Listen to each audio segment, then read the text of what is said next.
नमस्कार दोस्तों, मैं रोहन यादव आप सभी का एक बार फिर से मास्टर क्लासेस चैनल पर स्वागत करता हूं। दोस्तों, आज की टॉपिक है UGC net paper second social work. ठीक है, टॉपिक है दोस्तों सशक्तिकरण। Very very most important topic. IMP करिए इसे और कॉपी पेन साथ में रखिए, सब लोग इसे नोट डाउन भी करते चलिए। मैं एक चीज़ डेफिनेशन के माध्यम से आपको बताना चाहता हूँ। ऑक्सफोर्ड शब्दकोश 2000 के अनुसार यानी 2000 में इन्होंने एक डेफिनेशन दिया।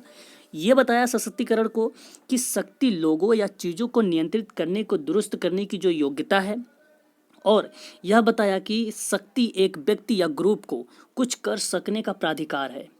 किसी को कुछ करने की संज्ञा या प्राधिकार देना ही दोस्तों सशक्तिकरण कहलाता है। ये चीज़ें ध्यान में रखना। मेरे कहने का मतलब ये है दोस्तों सशक्तिकरण का कि आप किसी भी चीज़ों में यानी महिलाओं को स्वावलंबन करना, स्वतंत्र बनाना, इन सभी चीज़ों को रिलेट करते हुए आपको ये समझना है कि सशक्तिकरण क्या चीज़ है ना। जैसे दोस्तों मैं बता कि किसी व्यक्ति, समुदाय या संगठन की आर्थिक, राजनीतिक, सामाजिक, शैक्षिक, लैंगिक या आध्यात्मिक शक्ति में सुधार को सशक्तिकरण ही कहा गया है दोस्तों। ये चीज़ें आपको ध्यान में रखना है। इंपॉर्टेंट फैक्ट कहाँ से बनता है दोस्तों? जैसे संगठन हो या समुदाय की जो भी आर्थिक होगी या व्यक्ति की, इन तीनों चीज़ों को आप इसमें रिलेट करेंगे। ये नहीं कि सिर्फ व्यक्ति को ही सारी चीज़ें रिलेट करेंगे, समुदाय को ही सारे। समुदाय में देखो महिलाएं हो सकती हैं, व्यक्ति भी महिला हो सकती है, संगठन में भी महिला हो सकती है। इसलिए दोस्तों आपको तीनों को एक साथ रिलेट करते हुए चलना है कि आर्थिक, राजनीतिक, सामाजिक, शैक्षिक, लैंगिक, आध्यात्मिक शक्ति को सुधार या उनको बढ़ावा देना या सशक्तिकरण करना यानी स्वावलंबन करना, यही दोस्तों सशक्तिकरण कहलाता है। ये चीज़ें आप लोगों को ध्यान में रखना होगा।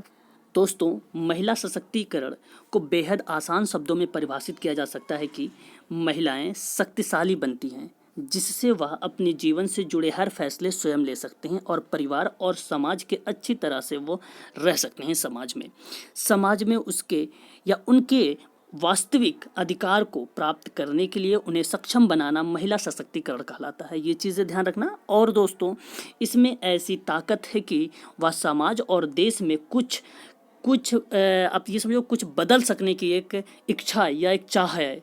ठीक है, तो वह समाज में किसी समस्या को पुरुष से बेहतर ढंग से निपट सकती हैं। ये बात कहती है दोस्तों सशक्तिकरण। और इन यहाँ सशक्तिकरण का मतलब ये भी हुआ दोस्तों कि विकास की मुख्य धारा से महिलाओं को यहाँ लाने, यानी भारतीय सरकार द्वारा जो योजनाएं, कार्यक्रम, अनुच्छेद, अधिकार, अधिनियम, योजनाएं और पंचवर्षीय योजनाएं, बहुत सारी चीज़ें ऐसी भारत सरकार द्वारा चलाई गई जिससे महिलाओं को समाज की मुख्य धारा से जोड़ा गया। यह महिलाओं को, यानी दोस्तों आपको ये समझना है कि यह महिलाओं को उनके जीवन को या उनके जीवन पर नियंत्रण की जो सहज बुद्धि देता है, जिसके द्वारा चुनाव करने का माप तौल कर सकती है, निर्णय ले सकती हैं और तदनुसार कार्रवाई भी कर सकती हैं। ये चीज़ें आपको ध्यान में रखना है दोस्तों। देखिए दोस्तों, कुछ इंपॉर्टेंट फैक्ट है, आप लोग नोट डाउन करिए। 8 मार्च 1857 की घटी जब अमेरिका ने या अमेरिका के कपड़े और टेलरिंग कारखानों में महिलाओं को निश्चित घंटे और बराबर मजदूरी की मांग करते हुए हड़ताल की। ठीक है, और यह संघर्ष तब तक जारी रहा जब तक कि उनकी आवाज़ नहीं सुनी गई। यही कारण है कि दोस्तों हम 8 मार्च को हर वर्ष प्रत्येक यानी अंतर्राष्ट्रीय महिला दिवस मनाते हैं। Very very most important IMP करिए दोस्तों। ये रीज़न कहाँ से निकला था? अमेरिका से निकला था। कारण क्या था दोस्तों? एक कारखाना था, टेलरिंग कारखाना, जिसमें महिलाओं को निश्चित घंटे की बराबर की मजदूरी दी जाती थी और उसी समय वहाँ पर हड़ताल हुआ। हड़ताल महिलाओं ने किया था, तो जब वो तब तक हड़ताल किया उन्होंने जब तक उनकी कोई आवाज़ नहीं सुना। और यही कारण रहा दोस्तों कि हर वर्ष 8 मार्च को अंतर्राष्ट्रीय महिला दिवस मनाया जाता है। तो याद रखना, वेरी वेरी मोस्ट इंपॉर्टेंट शब्द है ये दोस्तों। और हम बात करते हैं, एक सिर्फ इंपॉर्टेंट फैक्ट पे बात करूंगा जो एग्जाम में पूछे जा सकते हैं। ठीक है, भारत की बात करते हैं। तो भारत में सन 1980 में 1980 में सशक्तिकरण का प्रयोग महिलाओं के विकास के लिए और समाज के महिलाओं को अधीनता के मूल्यांकन के लिए होने लगा। तो ये भी चीज़ याद रखना। अतः सशक्तिकरण समाज में किसी की स्थिति के प्रति सचेत रहने की आवश्यकता पर बल देता है और उसे अपने अधिकारों के लिए लड़ाई द्वारा या बदलने की बात करता है। तो ये चीज़ें याद रखना दोस्तों। ठीक है, और एक और इम्पोर्टेंट चीज़ें बात करूँगा दोस्तों मैं यहाँ पर कि महिलाओं का घरेलू हिंसा संरक्षण अधिनियम, वेरी वेरी मोस्ट इम्पोर्टेंट, आप लोग नोट डाउन कर लीजिए दोस्तों एक फैक्ट के रूप में इसे।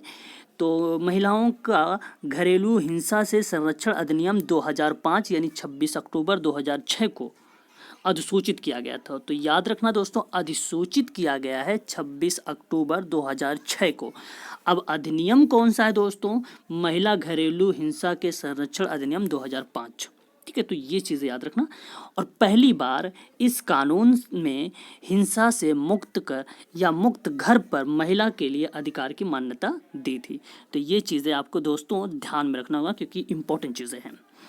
और नेक्स्ट मैं बात करूंगा दोस्तों हिंदू उत्तराधिकार संशोधन अधिनियम 2005।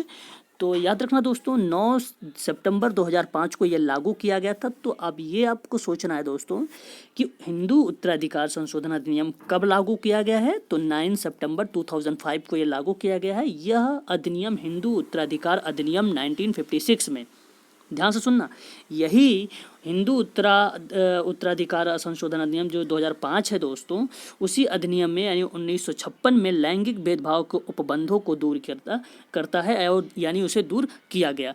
तो याद रखना कि हिंदू उत्तराधिकार संशोधन अधिनियम 2005 के तहत बताइए लैंगिक भेदभाव को कब हटाया गया? तो 1956 में। याद रखना, ये इम्पोर्टेंट चीज़ है दोस्तों। ठीक है, और नेक्स्ट मैं बात करता हूँ जैसे यहाँ संपत्ति में कृषि भूमि भी शामिल है। और राष्ट्रीय ग्रामीण रोजगार गारंटी अधिनियम 2005, वेरी वेरी मोस्ट इम्पोर्टेंट, राष्ट्रीय ग्रामीण रोजगार गारंटी 2005 यानी 2 फरवरी 2006 को 200 जिलों में लागू किया गया और 5 वर्षों के भीतर इसका विस्तार संपूर्ण भारत में किया गया। ठीक है, तो ये चीज़ें आपको याद रखना है दोस्तों। चलिए नेक्स्ट पॉइंट पे चलते हैं। सीधा दोस्तों हम इम्पोर्टेंट फैक्ट पे बात करेंगे। अच्छा, मैंने आप लोगों को बताया कि कुछ कानून या नियम आए, कार्यक्रम चलाए गए महिलाओं से रिलेटेड।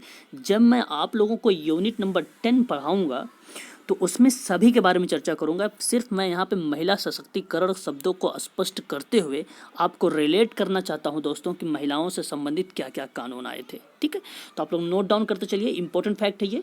सामान पारिश्रमिक अधिनियम 1976 में आया और इसमें यह कहा गया कि पुरुष और महिलाओं के लिए समान कार्य के लिए बराबर वेतन का प्रावधान होगा।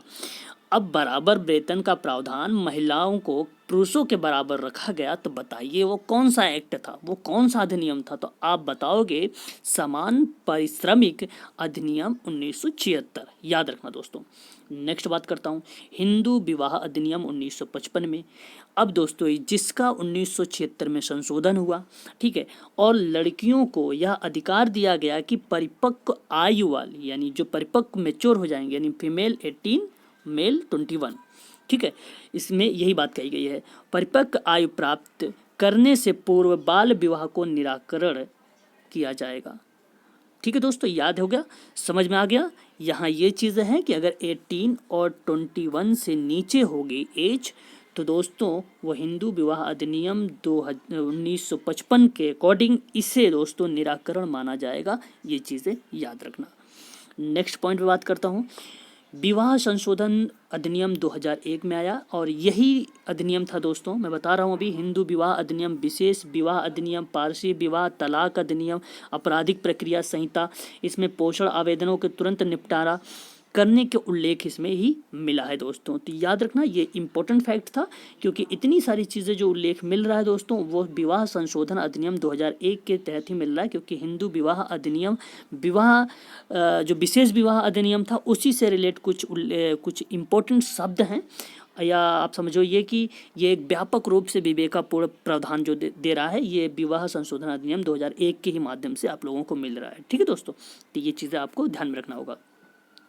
नेक्स्ट दोस्तों IMP करिए इसे, अनैतिक व्यापार यानी निवारण अधिनियम 1956। ये इसमें क्या कहा गया कि यथा संशोधित यानी 1986 में, अब देखो अब ध्यान में ये रखना है कि संशोधन कब हुआ है ना, तो संशोधन शब्द जो है हमें ध्यान में रखना है और उसी के साथ साथ उसको ईयर को भी ध्यान में रखना है। क्यों? अनैतिक व्यापार निवारण अधिनियम जो है 1956 में तो आया लेकिन 1986 में संशोधन किया गया और पुनः निर्मित यानी पुरुष महिला लैंगिक शोषण का संज्ञेय अपराध माना गया। तो यानी आप समझ सकते हो दोस्तों कि उसे वैश्यों में भेदभाव के लिए संशोधित किया जा रहा या कानूनों में जो भी व्यापारी के विरुद्ध कड़ा जो भी ऐसी एक्टिविटीज़ कर रहा है उसके विरुद्ध दोस्तों कड़ा एक कानून बनाया जा रहा है। किसके अकॉर्डिंग? अनैतिक व्यापार के। ठीक है, तो अनैतिक व्यापार निवारण अधिनियम 1956 के अकॉर्डिंग याद रखना। दहेज प्रतिषेध अधिनियम 1961। मैं इन सभी एक्ट के एक फैक्ट लेकर आऊँगा और ये कुछ नहीं है दोस्तों, इंपॉर्टेंट लेकर आऊँगा। सिर्फ आपको ईयर और ये सारी चीज़ों से रिलेट कर रहा हूँ, तो ये सारी चीज़ें याद होनी चाहिए क्योंकि महिलाओं से संबंधित है। इतनी चीज़ें इंक्लूड आप ताकि समझ जाना, जब मैं यूनिट 10 पढ़ाऊँ तो आप तुरंत दिमाग में क्लिक कर जाए कि दहेज प्रतिषेध अधिनियम 1961 है वो महिलाओं से रिलेटेड रहा, तो तुरंत आपको माइंड में क्लिक हो जाना चाहिए ये चीज़ें। सन 1984 में लाए गए संशोधन, इसमें भी संशोधन हुआ और महिलाओं के प्रति अत्याचार संज्ञेय अपराध माना गया। ठीक है, ये चीज़ें आपको ध्यान में रखना। और 1986 में किए गए एक दूसरे के संशोधन में यदि महिला विवाह के 7 वर्षों के भीतर आत्महत्या कर लेती है और यह साबित हो जाता है कि उसके खिलाफ अत्याचार किया जा गया है, तो उस पति यानी ससुराल को भारतीय दंड संहिता ने नए जुर्म में शामिल किया जाएगा। तो यह चीज़ें याद रखना दोस्तों। ठीक है, 7 वर्ष हो जाने के बाद या भीतर। ठीक है, बाल विवाह निरोधक अधिनियम 1976 में लड़की के विवाह की आयु 15 वर्ष बढ़ाकर 18 वर्ष कर दिया गया। तो ये किसके अकॉर्डिंग किया गया था दोस्तों? तो ये भी चीज़ याद रखना। ठीक है, और एक चीज़ और कि और लड़के की आयु 21 वर्ष कर दी गई।